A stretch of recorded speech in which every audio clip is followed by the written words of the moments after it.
La Turquie réunie en sommet avec les dirigeants de l'Union européenne, cela n'était plus arrivé depuis 11 ans. Alors le Premier ministre turc savoure le moment, car en une journée, il vient d'obtenir une aide financière de 3 milliards d'euros pour les réfugiés, la relance du processus d'adhésion à l'Union et un engagement sur la libéralisation des visas.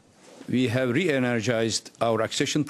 avons redynamisé le processus d'adhésion. Nous sommes d'accord sur une stratégie intégrée contre toute instabilité dans le voisinage de l'Europe et aussi pour travailler côte à côte sur la crise des réfugiés. Concrètement, la Turquie s'engage à mieux contrôler les flux de migrants. En échange, elle recevra une aide financière. D'où viendra l'argent? Aucun accord à ce sujet. Quant à la libéralisation des visas, elle est agitée comme la carotte si la Turquie respecte ses autres engagements. Le processus de libéralisation des visas est un processus auquel nous accordons une grande importance. Il y a un lien direct entre l'accord sur la réadmission et la libéralisation des visas et on va suivre tout ça de près. Les Européens demandent à la Turquie d'enregistrer et de trier les migrants qui peuvent obtenir l'asile et ceux qui doivent être renvoyés dans leur pays d'origine.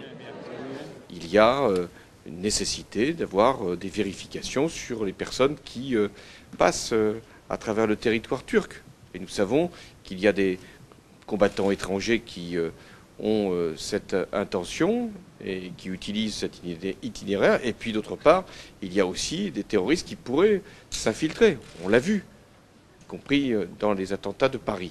Donc à partir de là, il est très important qu'il puisse y avoir cette coopération entre l'Europe et la Turquie.